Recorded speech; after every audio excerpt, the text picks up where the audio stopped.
Assalamualaikum warahmatullahi wabarakatuh. Saya Yohan Safia Lokateli dari kelas reguler sore program studi akuntansi Universitas Gadjah Yana Malang.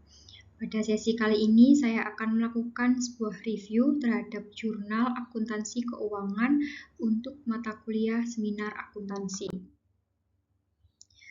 Kita akan membahas mengenai identitas jurnal, abstrak dan kata kunci, latar belakang, rumusan masalah dan tujuan penelitian, tinjauan pustaka dan pengembangan hipotesis, metode penelitian, hasil penelitian dan pembahasan, simpulan, keterbatasan, saran, dan yang terakhir adalah daftar pustaka. Untuk identitas jurnal, saya akan melakukan sebuah review atas jurnal yang membahas mengenai implementasi PSAK 73 terkait sewa pada PT Telekomunikasi Indonesia Tbk. Jurnal ini ditulis oleh Muhammad Iqbal Fakhrur Rasyid dan Amri Firmansyah. Saya memperoleh jurnal ini pada Bilansia Jurnal Ilmiah Akuntansi EISSN 2685 sampai 5607 volume 5 nomor 1 yang diterbitkan pada Maret 2021 pada halaman 26 sampai 37. Kebaikan judul pada jurnal ini adalah jurnal ini menggambarkan fokus penelitian mengenai implementasi PSAK 73 yang diimplementasikan oleh PT Telekomunikasi Indonesia, di mana judul pada penelitian ini bersifat aplikatif dan relevan dengan perkembangan standar akuntansi di Indonesia, khususnya pada perusahaan-perusahaan besar yang ada di Indonesia. Kemudian pembahasan kita yang kedua adalah terkait abstrak dan kata kunci pada jurnal. Yang pertama adalah terkait dengan tujuan penelitian.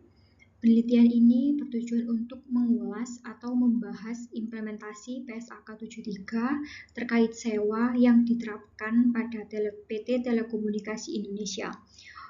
Penelitian ini berfokus pada kebijakan akuntansi sewa yang diterapkan pada PT Telkom, kemudian persiapan apa saja yang dilakukan oleh PT Telkom dalam mengimplementasikan PSAK 73, serta kendala apa saja yang dihadapi oleh PT Telekomunikasi Indonesia ini dalam mengimplementasikan PSAK 73. Metode penelitian yang digunakan adalah dengan metode kualitatif, yaitu dengan melakukan wawancara kepada 3 informan. Kemudian hasil dari penelitian ini menunjukkan bahwa PT Telekomunikasi Indonesia telah mengimplementasikan PSAK 73 mulai tahun 2020.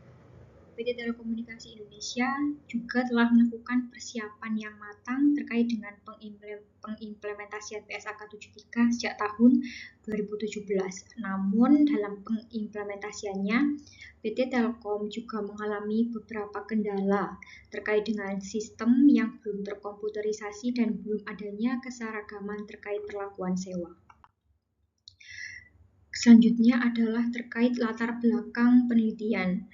Penelitian ini berfokus pada PSAK 73 yang menggantikan PSAK 30 terkait perlakuan akuntansi sewa, di mana PSAK 73 ini memiliki kekuatan yang lebih ketat dalam pengklasifikasian sewa, terutama dalam membedakan antara sewa operasi dan sewa pembiayaan. Perubahan ini menunjukkan adanya peningkatan relevansi dan akurasi pencatatan kewajiban sewa yang sebelumnya mungkin tidak tercatat secara tepat. Penelitian ini penting karena memberikan gambaran yang lebih akurat dan up-to-date mengenai bagaimana perusahaan di Indonesia, khususnya PT Telekomunikasi Indonesia, mengimplementasikan PSAK 73 dan menghadapi tantangan-tantangan yang muncul selama proses implementasi. Dalam penelitian ini terdapat gap riset yang signifikan, di mana penelitian sebelumnya itu masih banyak membahas terkait PSAK 30, sedangkan PSAK 73 ini pembahasannya masih jarang.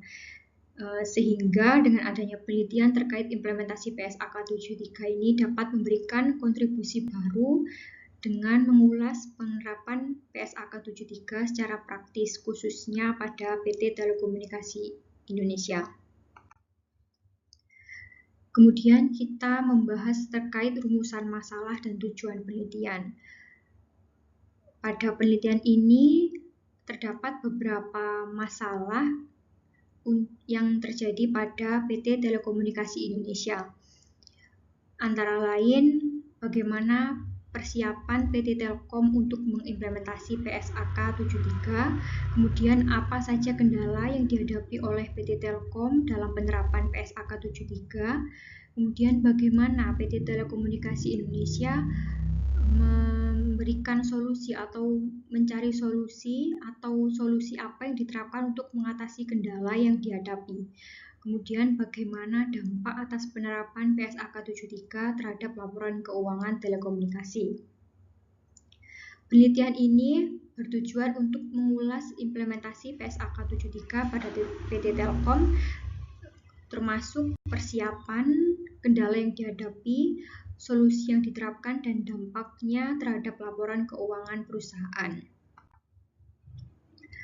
Selanjutnya adalah tinjauan pustaka dan pengembangan hipotesis.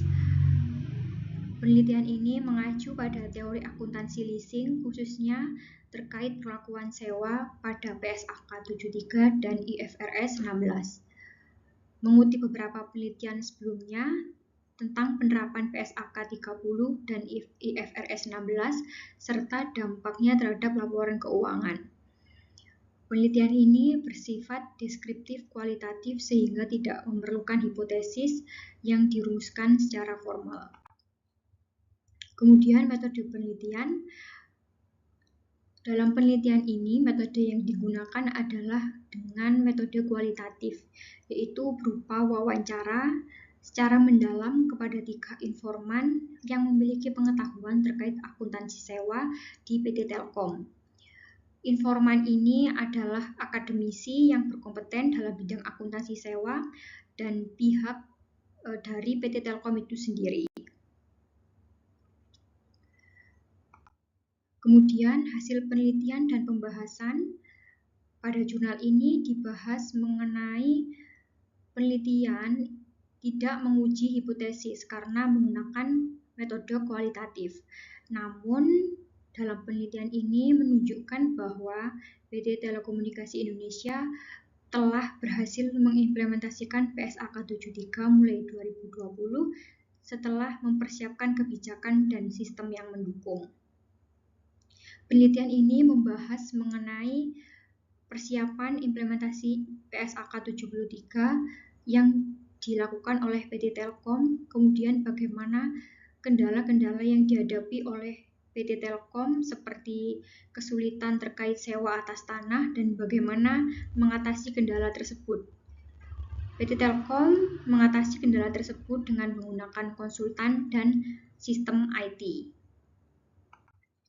Selanjutnya, simpulan, keterbatasan, dan saran pada penelitian ini, yaitu kesimpulan pada penelitian ini adalah PT Telkom berhasil mengimplementasikan PSAK 73 dengan persiapan yang matang dan kebijakan mitigasi kendala yang baik.